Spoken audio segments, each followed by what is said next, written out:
Yang pertama, saya ini tiba-tiba ketemu satu quotes menarik dari beliau.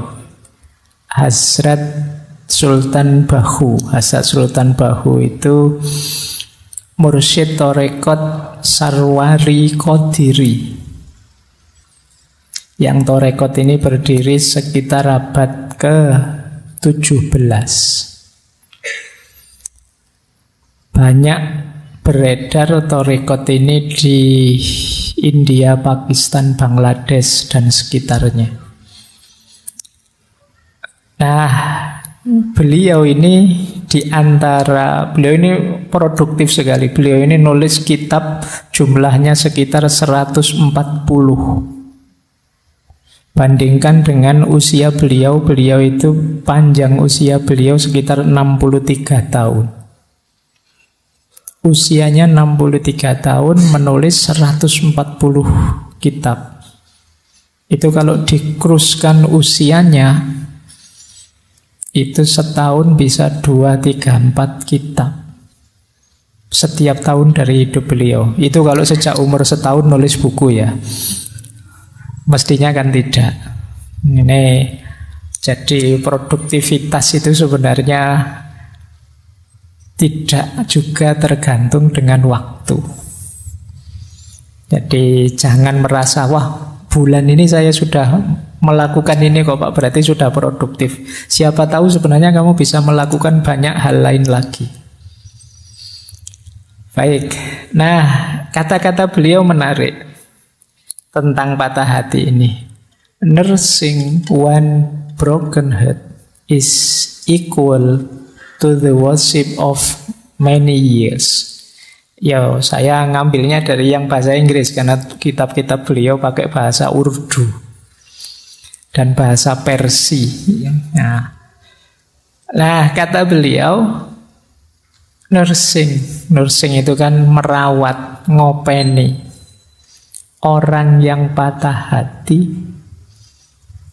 one broken heart, orang yang kecewa hatinya, orang yang gelisah galau, itu setara dengan ibadah bertahun-tahun. Jadi maka bulan ini kita latihan ngopeni orang-orang yang patah hati. Jadi ayo latihan ya, karena seperti saya bilang di sesi pertama dulu, belakangan ini banyak orang depresi. Bahkan tingkat kematian karena depresi itu tinggi, mengalahkan kematian karena kanker. Jadi ayo ya, kita temani saudara-saudara teman kita yang sedang patah hati. Jangan diketawakan. Kita ketawa karena melihat dari luar. Kalau kita rasakan dari dalam, betapa berat yang mereka rasakan. Kadang-kadang di medsos itu malah dimarah-marahi. Ada orang depresi bahkan sampai mencoba bunuh diri, malah diketawakan, dimarah-marahi. Kita tidak tahu seberat apa beban yang ada di hati mereka. Bahkan kata Hazrat Sultan Bahu ini, kita merawat, menemani mereka yang patah hati itu seperti ibadah bertahun-tahun. Jadi ayo diperbanyak ibadah ya. Antara lain ngancani saudara teman-teman kita yang sedang patah hati. Mereka ini ada di fase-fase harus sering kita temani. Karena kalau sendirian biasanya ya mereka tidak kuasa menaklukkan diri mereka sendiri. Baik, bismillah kita mulai. Jadi pembukaannya ini ya, ini anggap saja berarti malam hari ini kita latihan ibadah. Karena menemani orang patah hati itu setara dengan ibadah. Ada banyak hadis yang mengindikasikan justru Allah itu bersama-sama orang yang lemah, orang yang terpinggirkan, orang yang kesusahan, orang yang sakit, dan lain sebagainya. Ya tentu saja termasuk orang-orang yang patah hati ini. Siapa tahu mereka ini bisa jadi jalan kita untuk tambah dekat kepada Allah, menghadirkan ridhonya Allah, sayangnya Allah pada kita. Lah kalau saya sendiri yang patah hati Pak, gimana? Ya tidak apa-apa, kamu temani jiwamu sendiri kalau tidak ada yang menemani ya. Nanti ada pendapatnya Jalaluddin Rumi menarik tentang itu. Baik, bismillah kita mulai.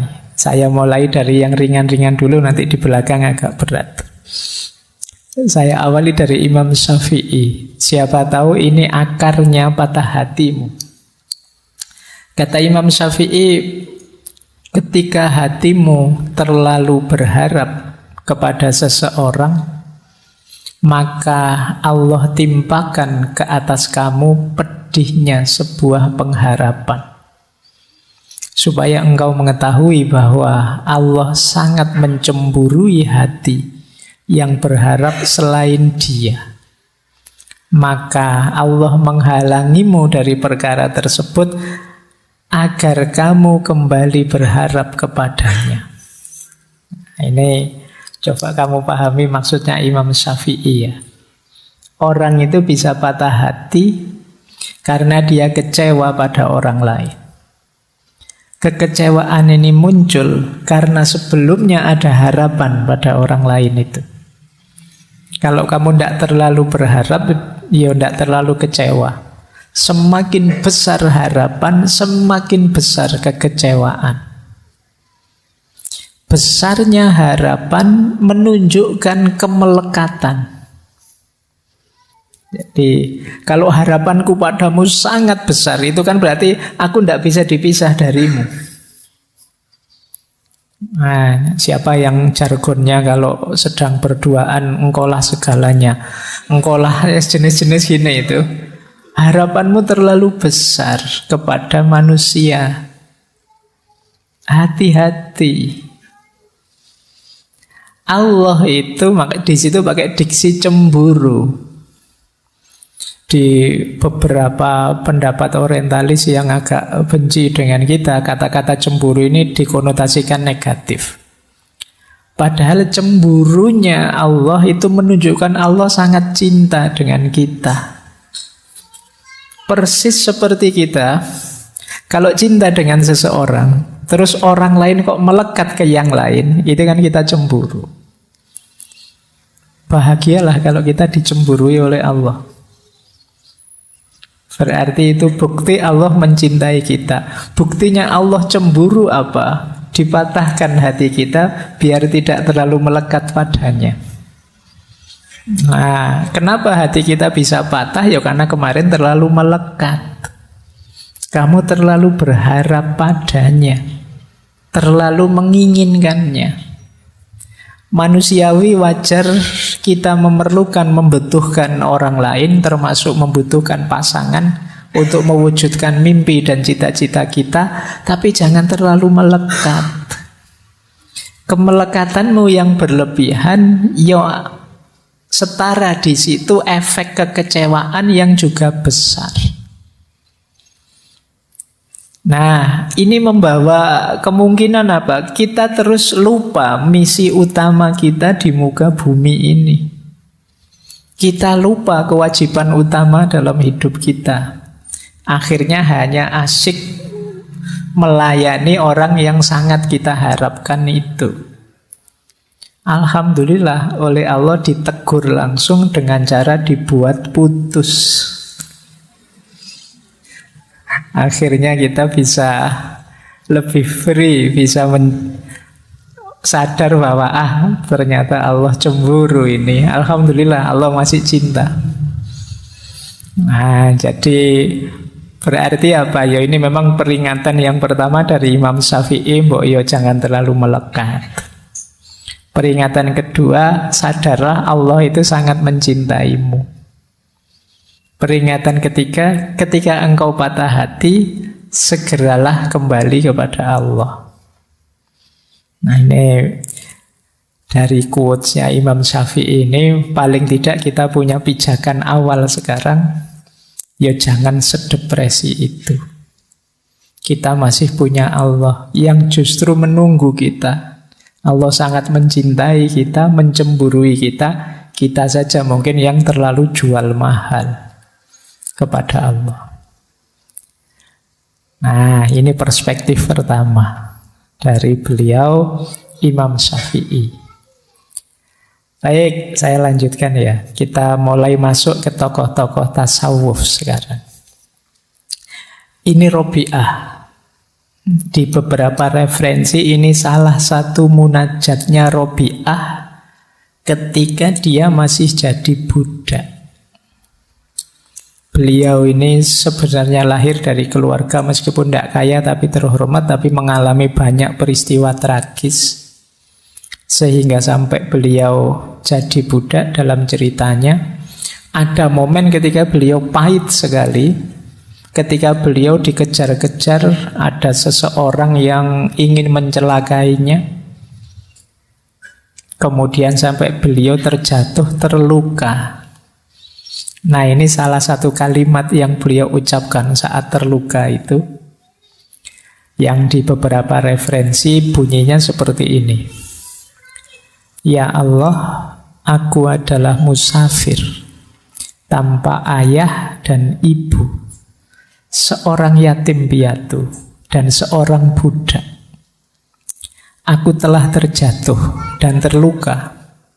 Meskipun demikian, aku tidak bersedih hati oleh kejadian ini. Hanya aku ingin sekali ridhomu. Ini Robi'ah. Ada cerita yang lain, satu ketika Robi'ah ini jatuh berdarah. Saat dia melihat tangannya berdarah, dia tersenyum, terus bilang, Alhamdulillah. Nah, muridnya dan juga temannya heran, jatuh Alhamdulillah, itu kan harusnya innalillahi. Tapi tidak, kata Robi'ah, Alhamdulillah, ini dari kekasihku. Apapun yang diberikan oleh kekasihku, bagiku itu indah. Ya, dia kan cintanya hanya pada Allah saja. Nah, kalimat munajatnya Robi'ah ini mengajarkan pada kita, apapun yang aku alami, sengsara seperti apapun, aku tidak masalah. Aku tidak sedih kok ya Allah, aku tidak galau. Asal engkau ridho padaku, itu sudah segalanya bagiku, kata Robi'ah. Jadi ungkapan seperti ini itu pasti muncul dari rasa cinta yang sangat dalam. Orang yang sudah cinta itu diberi apapun oleh yang dia cintai, termasuk hal-hal yang pahit sekalipun, dia tetap senang, asal jangan dipisah dengan yang dia cintai. Maka cintanya Robi'ah pada Allah, ya buahnya seperti ini. Dia rela sakit, dia rela berdarah-darah, nggak masalah. Ya Allah, aku hanya ingin ridhomu saja. Ini dulu mirip ceritanya Rasulullah. Kan ada kisahnya Rasulullah itu waktu beliau berdakwah di Thaif. Kemudian di situ beliau dilempari batu, ditaburi pasir, berdarah-darah, dikejar anak kecil-kecil. Sampai beliau istirahat di salah satu kebunnya orang Thaif. Yang di situ beliau bermunajat pada Allah, panjang sekali munajatnya, yang salah satu kalimat masyhur sekali di munajat itu, ya Allah, in lam takun wadiban alayya fala ubali. Jadi meskipun aku berdarah-darah seperti ini, meskipun begitu beratnya ujian ini, asal engkau tidak murka padaku ya Allah, aku tidak peduli. Nah, batin yang bisa seperti ini itu syaratnya memang batin yang sudah mencintai Allah. Kalau kamu masih negosiasi dengan Allah, masih banyak pamrihnya, masih belum ikhlas, ya mungkin bisa mengucapkan seperti itu, tapi formalitas. Ngomongnya sambil menangis-menangis, nangis itu, tidak bisa senyum kayak Robi'ah. Kamu sakit berdarah-darah, sakit ini kok ya. Meskipun kamu bilang tidak apa-apa ya Allah, yang penting kamu ridho, tapi ya beda kalau tidak ada cinta di dalamnya, itu acting, formalitas. Kalau Robi'ah ya keluarnya otomatis dari batin yang mencintai Allah. Loh, di versi perspektif yang ini berarti ada jalan agar patah hatimu tidak berat. Apa? Masih ada Allah. Tidak masalah kok kamu putus, tidak masalah kok kamu kecewa. Dalam keinginanmu yang manapun, asal Allah ridho. Nah, ini cara berpikirnya para sufi. Tidak masalah kamu nyalon gagal. Tidak masalah kamu ditinggal pasanganmu. Tidak masalah kamu dimaki-maki orang di medsos. Tidak masalah banyak sekali kepahitan hidupmu. Yang masalah satu-satunya adalah ridhonya Allah. Ini Allah ridho padaku apa tidak ya?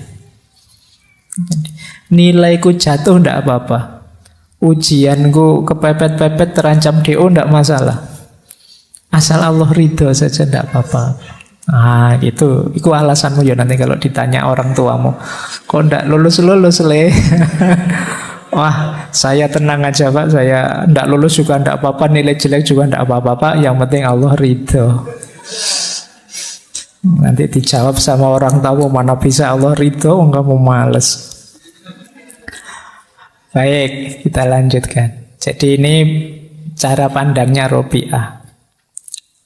Ada yang menarik dari perspektifnya Robi'ah tentang penderitaan. Seperti patah hati ini. Ini bentuknya cerita. Coba nanti kita cek ya, kita ada di mana. Jadi satu ketika jalan bareng beberapa sufi besar. Robi'ah, kemudian Hasan al-Basri, Malik bin Dinar, dan Syakik al-Balkhi. Nah, terus ngobrol-ngobrol tentang ujian dan penderitaan. Diawali Imam Hasan al-Basri, kata beliau, orang itu tidak dipercaya kata-katanya. Jika dia tidak tabah kalau ada ujian dari Tuhannya.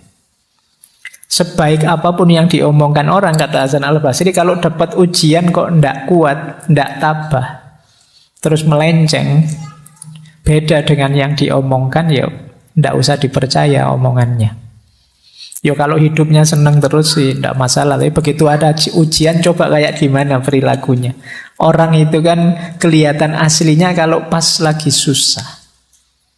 Kalau pas lagi seneng sih kamu enak, tapi pas lagi susah ayo coba, aslimu akan kelihatan. Maka kata Hasan al-Basri, orang itu tidak bisa dipercaya kata-katanya kalau dia tidak tabah menerima ujian dari Tuhan. Tapi pandangan ini dikritik oleh Robi'ah. Kata-katamu itu berbau egoisme. Masih aku. Nah, terus Syakik mencoba menjawab, mungkin ini yang diinginkan Robi'ah. Kata Syakik al-Balkhi, seseorang tidak dapat dipercaya kata-katanya jika dia tidak bersyukur atas ujian dari Tuhannya. Ini lebih tinggi levelnya. Diuji sulit tapi malah bersyukur. Ini sebenarnya orang pintar. Karena dia tahu di balik segala ujian dari Allah itu pasti ada hikmah, ada makna untuk peningkatan kualitas dirinya. Maka ketika diberi kesulitan dia bersyukur. Ini lebih tinggi. Kalau di Imam Hasan al-Basri tadi agak defensif, bertahan. Kalau di Syekh Syakik al-Balkhi ini enggak, dapat ujian malah bersyukur. Alhamdulillah ya Allah, Engkau beri aku ujian. Tapi kata Robi'ah, masih belum. Kita butuh yang lebih baik dari itu. Ini sudah luar biasa, ternyata masih kurang tinggi. Nah, Syekh Malik bin Dinar masuk. Kata dia, seseorang itu tidak dapat dipercaya kata-katanya jika dia tidak gembira atas ujian dari Tuhannya. Ini lebih tinggi. Kalau ini ketika dapat ujian malah gembira, malah alhamdulillah. Seperti Robi'ah tadi, seneng aku diuji oleh Allah, seneng aku hatiku dipatahkan oleh Allah ini. Tapi ya untuk nyampe sini saja berat. Tapi ini level tinggi memang. Di atas tadi tidak sekedar syukur, dia juga gembira. Itu pun Robi'ah masih belum. Jadi ada yang lebih baik dari itu. Nah, balik mereka bertiga tanya, terus gimana yang baik itu? Kata Robi'ah, seseorang tidak dapat dipercaya kata-katanya jika dia tidak melupakan ujian saat merenungi Tuhannya. Ini cara berpikirnya dibalik oleh Robi'ah. Kita itu kan ketika dapat ujian baru ingat Tuhan. Tapi kalau di Robi'ah dibalik, ketika kita ingat dekat dengan Tuhan, kita siap menerima apapun termasuk ujian. Jadi orang di levelnya Robi'ah ini bahkan sebelum mendapat ujian, dia sudah ikhlas, sudah ridho. Ya Allah, engkau beri apapun aku siap. Yang paling pahit pun aku siap. Asal engkau tidak meninggalkanku. Ini yang saya bilang tadi, level cinta. Sulit orang seperti ini. Karena itu berarti dia tidak tidak minta yang sifatnya menyenangkan, menggembirakan. Yang dia minta hanya biar bisa dekat pada Allah. Kalau kita kan masih banyak permohonan macam-macam kepada Allah. Kalau Robi'ah tidak, dia mintanya Allah saja. Nah, ini coba ya, nanti kalian ada di mana? Kalau ada ujian kalian tabah, atau kalian bersyukur, atau kalian gembira, atau tidak kamu pikir sama sekali, siap menerima apapun asal dekat terus dengan Allah. Nah, ini jawabannya tidak bisa hafalan ya. Karena kalau mahasiswa kalau ditanya begitu mesti hafalan. Hafalan itu dia jawab yang paling baik. Kamu tanya yang jujur, dirimu ada di mana? Nanti ayo, kalau memang masih di bawah ya kalau bisa naik kelas. Jadi semula sih saya menarget tabah Pak kalau dapat ujian. Ya siapa tahu bisa naik level, bisa bersyukur. Atau bisa gembira. Atau sudah saya tidak mikir itu, fokusku Allah saja. Diberi apapun yang pahit, yang manis, ayo. Jadi ketika ingat Allah, siap menghadapi ujian apapun. Nah, baik. Ini pelajaran dari Robi'ah. Tadi ada pelajaran dari Imam Syafi'i. Kita sekarang dapat pelajaran dari Robi'ah. Yang pertama, bagaimana kita hanya mencari ridhonya Allah. Yang kedua, bagaimana kita siap menerima apapun ketetapannya Allah, termasuk yang manis, termasuk yang pahit, asal Allah selalu dekat dengan kita. Ini bisa kalian jadikan rumus ya. Ada kesedihanmu apapun, semoga kamu tidak kemana-mana selain menuju pada Allah saja. Baik, ambil nafas sebentar, karena ini tambah lama tambah dalam, tambah berat. Jadi nanti mungkin kapan-kapan kalau setelah ngaji kamu review lagi untuk meningkatkan kualitas dirimu.